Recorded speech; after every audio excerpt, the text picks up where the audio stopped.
Exam Hunter से जुड़ने के लिए उसके टेलीग्राम चैनल ज्वाइन करना बहुत ही ज़रूरी है। वहाँ पर सारे आपको paid test, daily answer writing programme, prelims का टेस्ट, साथ ही साथ क्विज़ वगैरह, फ्री पीडीएफ सब आपको इस टेलीग्राम चैनल पर अवेलेबल है। आपको क्या करना होगा कि आपको जाकर टेलीग्राम पर सर्च करना होगा बीपीएससी एग्ज़ाम हंटर, या यूट्यूब के हर वीडियो के डिस्क्रिप्शन में आपको इसका लिंक मिलेगा। इसको आप ज्वाइन करके इसका लाभ उठा सकते हैं। Hello everyone, welcome to exam hunter. So दोस्तों, एक नया सीरीज है। इसमें हम लोग क्या करेंगे कि बीपीएससी का जो प्रीवियस ईयर क्वेश्चंस है, जो बीपीएससी पूछा है, ठीक है ना, उसके बारे में देखेंगे।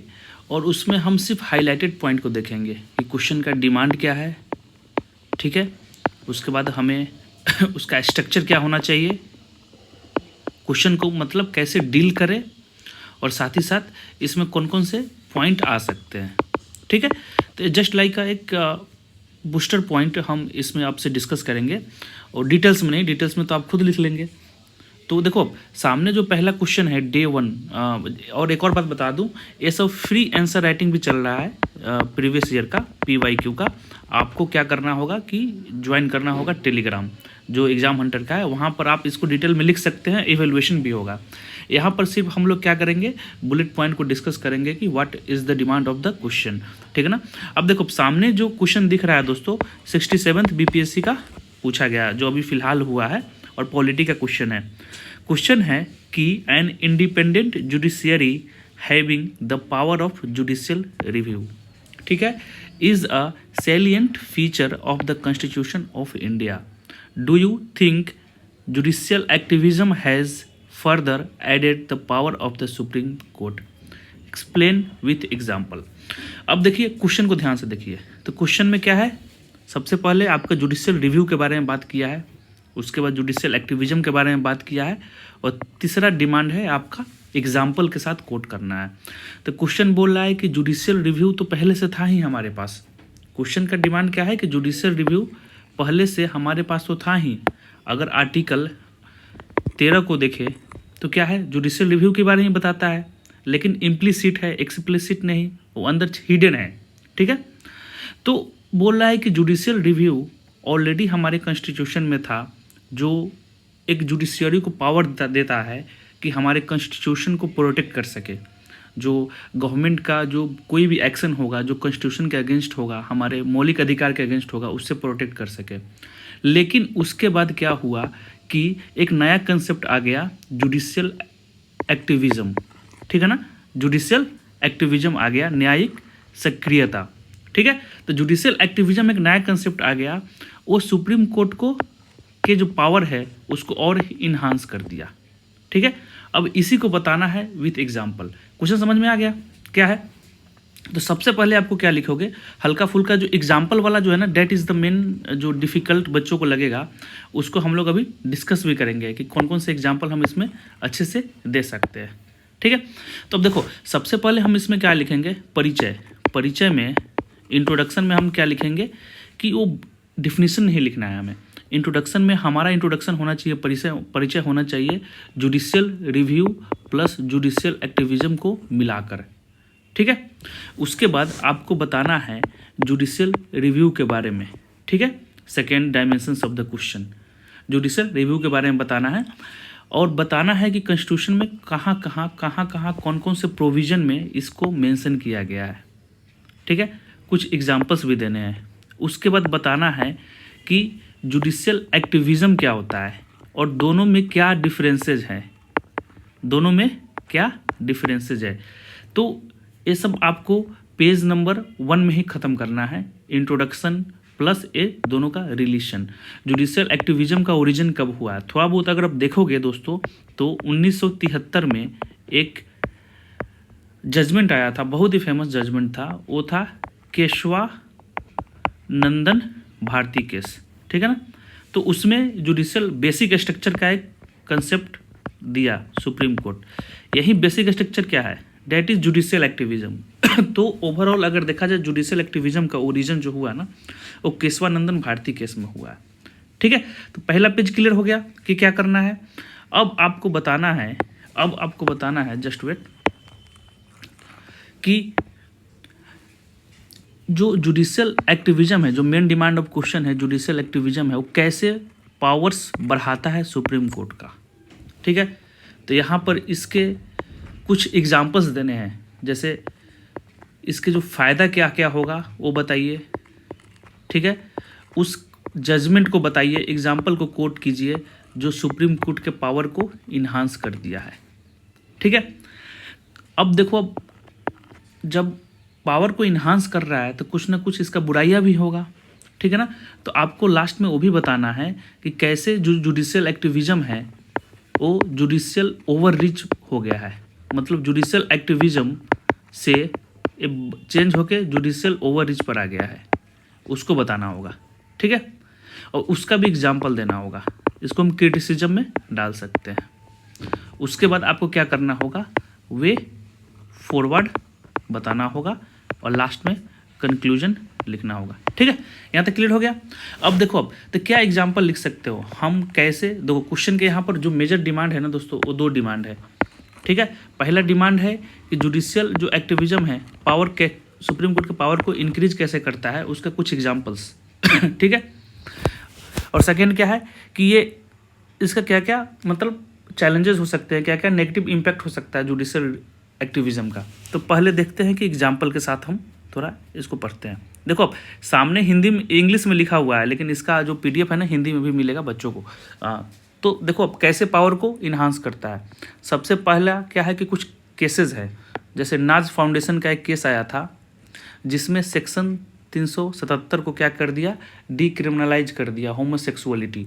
मतलब क्या है कि मेल मेल का और फीमेल का, गे और लेस्बियन, ये सब का कंसेप्ट आप सुने होंगे, ट्रांसजेंडर का। तो ये सब का क्या था, पहले क्रिमिनलाइज था, क्रिमिनल ऑफेंस था, लेकिन इसको ये जो सेक्शन है इसको ख़त्म कर दिया। ठीक है, तो वो किसके थ्रू किया, तो जुडिशियल एक्टिविज्म के थ्रू किया। तो एक पहला एग्जाम्पल हो गया आपको, मतलब क्या है, इससे कॉन्स्टिट्यूशन का जो मोरालिटी है उसको अपहोल्ड किया। इसका सारे का हिंदी भी मिलेगा टेलीग्राम पर। ठीक है, अगला देखो, अब एक और जजमेंट आया था ट्रिपल तलाक का। ये सब आपको कोट करना है एग्जाम्पल में, जो क्वेश्चन का मेन डिमांड है। 2017 में क्या हुआ, ट्रिपल तलाक को बैन कर दिया गया, जिससे क्या मिला, मुस्लिम के जो मुस्लिम वीमेन है उसको उसके फंडामेंटल राइट्स, खासकर राइट टू इक्वालिटी, उसको प्रिजर्व किया गया। ठीक है, तो ये तो काम कर सकता था, कौन कर सकता था, लेजिस्लेचर, पार्लियामेंट भी कर सकता था, लेकिन पार्लियामेंट बाद में किया, शुरू में कौन किया आपको, तो ये किया आपका सुप्रीम कोर्ट। अगला देखिए, right to privacy. Right to privacy का एक केस है दोस्तों, पुट्टू स्वामी केस। ठीक है ना, तो इसको भी बोला है कि right to privacy is a fundamental rights. This is also example of, क्या है ये, किसका एग्जाम्पल है, जुडिशियल एक्टिविज्म का। ठीक है, अब देखा जाए ना तो एक पीपल सर्वे का एक रिपोर्ट है जिसके थ्रू हमें पता चलता है कि सुप्रीम कोर्ट है ना इंडिया में ऐसा इंस्टीट्यूशन है जिस पर ज़्यादा ट्रस्ट है। मतलब एट ऑलमोस्ट 80% जो बंदे हैं ना वो सुप्रीम कोर्ट पर ट्रस्ट करते हैं, उसके डिसीजन पर ट्रस्ट करते हैं।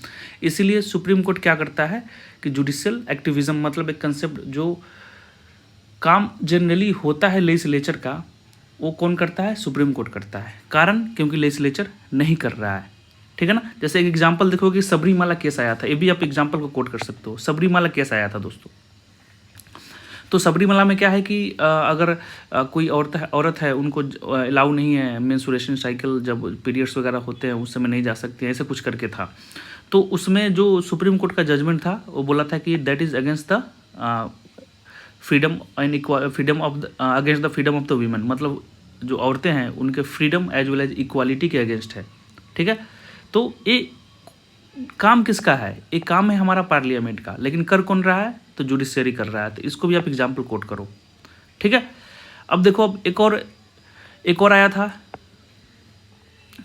जैसे अभी सुप्रीम कोर्ट का जो जजमेंट था कि जनरली जो रूल ऑफ लॉ है ना वो किसको अपहोल्ड करने का काम करता है, सुप्रीम कोर्ट करता है। ठीक है, लेकिन एक एक्ट पास हुआ था, विसल ब्लोअर एक्ट, जिसमें क्या होता है कि अगर आप किसी के कोई करप्शन कर रहा है उसके अगेंस्ट आप उसका पोल खोल रहे हो या किसी के बारे में उसके बारे में बता रहे हो, तो हो सकता है कि आपको कहीं ना कहीं से धमकी उमकी दे के शांत करवा दे या मरवा दे।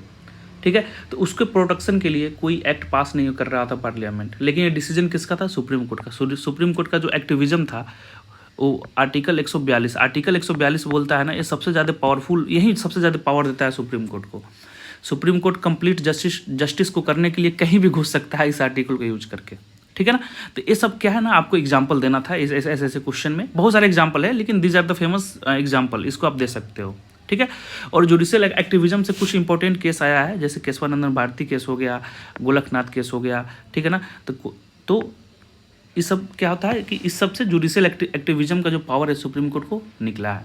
तो यही आपको वहाँ बताना था। लेकिन अगर आप देखोगे तो जुडिशियल एक्टिविज्म कभी कभी क्या होता है, क्रिटिसिज्म में भी आ जाता है, आलोचना में भी आ जाता है, ठीक है ना। तो आलोचना कैसे होता है उसके बारे में हम लोग देखते हैं, ठीक है। देखो अब एक कंसेप्ट है जुडिशियल रिव्यू, वो क्लियर हो गया। जुडिशियल रिव्यू में क्या होता है, अब कंसेप्ट समझो, तीनों का डिफरेंसेस। जुडिशियल एक्टिविज्म, हिंदी वाले सुनो बस, हिंदी इंग्लिश में कोई टर्मिनोलॉजी को समझो। उसके बाद होता है जुडिशियल ओवर रीच, ठीक है। अब देखो जुडिशियल एक्ट रिव्यू में क्या होता है कि कोई लॉ पार्लियामेंट बनाया, ठीक है। अब वो क्या है कि लॉ सही नहीं है, कॉन्स्टिट्यूशन के अगेंस्ट है, या किसी का फंडामेंटल राइट्स वायलेट कर रहा है, या कुछ भी कर रहा है, ठीक है ना। तो उसको सुप्रीम कोर्ट में क्या करो, आप चैलेंज करोगे, तो सुप्रीम कोर्ट उसको देखेगा और उसको लगेगा कि हाँ सही में गलत है, तो उसको नल एंड वॉइड कर देगा। एग्जाम्पल में national judicial appointment commission, NJIC, ठीक है ना, या NGAC जो अभी हुआ था, जिसमें कॉलेजियम सिस्टम को हटा के इसको सुप्रीम कोर्ट को के जज को अपॉइंट करने के लिए जो 6 मेंबर बनाया गया था, आपको पता होगा 3-4 साल पहले की बात है, तो इसको ख़त्म कर दिया था। अब क्या होता है कि जुडिशियल एक्टिविज्म, देखो होता क्या है जुडिशियल एक्टिविज्म में दोस्तों, क्या होता है कि जो लॉ जो है वो किसका डोमेन है, वो लॉ बनाने का काम है पार्लियामेंट का, स्टेट लेजिस्लेचर का, वो बना नहीं रही है, ठीक है ना। तो उसके जगह डिसीजन कौन लेता है, सुप्रीम कोर्ट, ठीक है ना। मतलब तुम्हारा काम हमको करना पड़ रहा है क्योंकि तुम नहीं कर रहे हो, तो उसको बोलते हैं जुडिशियल एक्टिविज्म। विशाखा गाइडलाइन का नाम सुने होगे, ठीक है ना। उसके बाद वुमेंस के खिलाफ बहुत सारे ऐसे लॉ पास किए गए, जैसे वर्क प्लेस पर आप हैरेस नहीं कर सकते हो, सेक्सुअल असॉल्ट नहीं कर सकते हो, ऐसे करके डोमेस्टिक वायलेंस एक्ट बहुत सारे पास किए गए, ठीक है। अब देखो जुडिशियल एक्टिविज्म और जुडिशियल ओवररीच में है ना बहुत नैरो, यही दिक्कत होती है सबको कि judicial activism as well as judicial overreach, ठीक है ना। दोनों में बेसिक डिफरेंस क्या है दोस्तों, दोनों में बेसिक डिफरेंस क्या है। तो जुडिशियल एक्टिविज्म बस एक माइनर सा, एक बहुत ही पतला लाइन है दोनों के बीच में। जैसे कि सपोज करो कि जुडिशियल एक्टिविज्म वो होता है ना, अगर सुप्रीम कोर्ट ले रही है तो लोगों की नज़र में वो सही है, लोगों के नज़र में सही है। अभी हमने क्या किया, राइट टू प्राइवेसी का एग्जांपल दिया, 377 का एग्जांपल दिया जो LGBT को प्रोटेक्ट करता है, राइट को, होमोसेक्सुअलिटी को। उसके बाद हमने किसका और एग्जांपल बहुत सारे एग्जांपल लिए हैं, ठीक है ना। राइट टू प्राइवेसी हो गया उसमें, ठीक है। तो सबरीमाला वाला हो गया। तो अगर हमारे नज़र में, लोगों के नज़र में लगे कि हाँ ये सुप्रीम कोर्ट जो डिसीजन लिया है, जजमेंट दिया, वो सही है, तो वो आता है जुडिशियल एक्टिविज्म में, ठीक है। और हमारे नज़र में, पब्लिक की नज़र में लगे कि नहीं ये सुप्रीम कोर्ट ने थोड़ा ज़्यादा कर दिया, तो वो आता है जुडिशियल ओवररीच में। समझ रहे हो, तो इसका एग्जैक्ट डिफिनेशन नहीं है, मतलब यही है कि अगर सामने वाले के दिमाग में क्या बैठ रहा है कि अगर हाँ सही है, पीपल बोल दिया कि सही है, तो जुडिशियल एक्टिविज्म, अगर बोल दिया कि गलत है तो जुडिशियल ओवररीच, ठीक है। अब देखो, अब इसका नेगेटिव, जो क्वेश्चन का नेगेटिव, इसका जो आलोचना आप लिखोगे, क्या लिखोगे कि भाई एक तो तुम अनइलेक्टेड बॉडीज हो, तुमको लोगों का मैंडेट नहीं मिला है, ठीक है। आपको लोग चूज नहीं किए हैं, और आपका अपॉइंटमेंट, जज क्या होता है ना कि इंडिया का जज जो होता है ना, most powerful judiciary, supreme court जो है ना, most powerful judiciary in the world, दुनिया में सबसे पावरफुल है। क्यों? क्योंकि अपने आप को खुद से वो इलेक्ट करते हैं। तो सबसे पहले एक अनइलेक्टेड बॉडीज है, ठीक है। आपको कोई एक्सपर्टीज़ नहीं है किसी नॉलेज में, और जो आपका इलेक्शन भी होता है, आप किस तरह से कॉलेजियम सिस्टम की तरह से आप चूज भी करते हो, तो वो ट्रांसपेरेंसी नहीं है उसमें, नेपोटिज्म बहुत है। अगर आप देखोगे जज का जो फैमिली देखोगे, तो चंद्रचूड़ जो अभी हैं, जो हमारे ये CGI, उनका हिस्ट्री खोल के देखो, उनके फैमिली का बैकग्राउंड देखो, सारे जज मिलेंगे उसमें, ठीक है। तो अनइलेक्टेड बॉडीज है। इसमें एग्जांपल दो कि अभी कुछ साल पहले सुप्रीम कोर्ट का एक जजमेंट आया था कि हाईवे के बगल में है ना, कोई दारू का दुकान नहीं खोलेगा, बैन कर दिया था, ठीक है ना। तो इसको माना गया है कि ये गलत है, ये जुडिशियल एक्टिविज्म नहीं, जुडिशियल ओवररीच है। ये डोमेन किसका है? ये सरकार की डोमेन है, सरकार डिसीजन लेगा ना। और क्या है कि इससे अगर इकोनॉमिक पॉइंट ऑफ व्यू से देखो तो उससे भी नुकसान है। ठीक है, अगला देखो एग्जाम्पल जो इसको आप कोट कर सकते हो कि BS4 व्हीकल, ठीक है ना, जैसे इंजन जो गाड़ी का प्ले रहे हो ना, उसके इंजन के अलग अलग पार्ट्स अलग अलग नाम होते हैं। जैसे 20 से भारत हो गया, ठीक है ना, भारत। तो BS4 जो है ना उसको बैन कर दिया था, एक इंजन का टाइप है, बस ये इतना याद रखना। और उसको बोला था कि डायरेक्ट BS4 से BS6 पर आने को, ठीक है ना। अब सुप्रीम कोर्ट के जो जज है वो उनका एक्सपर्टीज़ लॉ में हो सकता है, नो डाउट, लेकिन उनका एक्सपर्टीज़ कोई इंजीनियर तो होंगे नहीं ना, वो तो लैक ऑफ एक्सपर्टीज़ थे। और इनको ये डिसीजन लेकर काफ़ी मतलब जो मोटर व्हीकल वाले जो ग्रुप्स थे, इंडस्ट्रीज़ थे, उनको काफ़ी बुरा सामना करना पड़ा। काफ़ी इससे डायरेक्ट कम्प्लीटली आपको चेंज करना है, समझ रहे हो ना, पूरा इंजन को चेंज कर दो। अब BS4 से BS6 डायरेक्ट करना है, अब इसमें तो टाइम लगता है ना, ड्यूरेशन लगता है, इनोवेशन लगता है। तो ये क्रिटिसिज्म में आप कोट कर सकते हो, ठीक है। अब देखो, अब बोल रहा है कि एक और क्रिटिसिज्म है कि कोर्ट का काम है ना लॉ का बताना कि लॉ गलत है या सही है। कोर्ट का काम ये नहीं है कि लॉ को बनाना, लॉ बनाने का काम कहाँ किसका है, तो लेजिस्लेचर का एंड जुडिशरी का, ठीक है। अभी एक बहुत ही फेमस एग्जांपल है जो काफ़ी नेगेटिव, काफ़ी क्रिटिसिज्म में रहा था सुप्रीम कोर्ट का, उसको आप कोट कर सकते हो। सुभाष काशीनाथ केस है 2018 में। इस समय क्या हुआ था कि SC ST जो एक्ट है ना उसको अमेंड कर दिया सुप्रीम कोर्ट। बोला कि जैसे अभी प्रावधान क्या है SC ST में कि अगर कोई SC ST एक्ट आप पर लग जाता है तो आपको क्या है ना कि कॉग्निजेंस एंड बेलेबल, मतलब बेल नहीं मिलेगा आपको, और बिना वारंट का आपको अरेस्ट कर लिया जाएगा, ठीक है ना, ऐसा प्रावधान था। तो सुप्रीम कोर्ट उसको गलत ठहरा के इस एक्ट को अमेंड कर दिया, और इस 2018 में। और इसके बाद क्या हुआ ना कि पूरे भारत में बहुत सारे विरोध हुए, तो लास्ट में जाके पार्लियामेंट में सुप्रीम कोर्ट के जजमेंट को ख़त्म करके चेंज करके फिर से वापस इस एक्ट को लाया गया। तो ये भी क्रिटिसिज्म का पार्ट है। तो जनरली हमारा क्या है कि हम लोग we are done with example, हम लोग सिर्फ एग्जाम्पल कर रहे हैं, जो क्वेश्चन का जो मेन डोमेन है उसको कर रहे हैं। उसके बाद लास्ट में आपको क्या लिखना है, सॉल्यूशन, कि इसका सॉल्यूशन क्या होगा। सॉल्यूशन लिखिए, मतलब समाधान तो बताइएगा ना क्या होगा। जैसे ट्रांसपेरेंसी होना चाहिए, सुप्रीम कोर्ट में क्या होना चाहिए कि इलेक्शन प्रोसेस को रिफॉर्म करना, मतलब जो इलेक्टेड बंदे होते हैं उसको रिफॉर्म करना चाहिए, बहुत सारे जुडिस केसेस पेंडिंग है उसको सॉल्व करना चाहिए, समझ रहे हो। तो कुछ ना कुछ तो समाधान दोगे ही दोगे, उसके बाद क्या करोगे आप, कंक्लूजन करोगे, ठीक है। तो अब इसको हम ऐसे करके ख़त्म कर देंगे। तो मेन डिमांड जो क्वेश्चन का है वो आपका यही है कि इस तरह से हमें इसको लिखना है, ठीक है। आई होप क्लियर हो गया होगा। ये जो सामने दिख रहा है नोट्स विथ हिंदी आपको टेलीग्राम पर मिल जाएगा। और अगर आप देना चाहते हैं पर डे आंसर राइटिंग करना चाहते हैं सिर्फ PY की, ऐसा तो जनरली हमारा पेड कोर्स चल ही रहा है, लेकिन सिर्फ अगर प्रीवियस ईयर क्वेश्चंस का करना चाहते हैं तो most welcome on exam Hunter Telegram channel, free of cost हो रहा है इवैल्यूएशन के साथ। Thank you so much.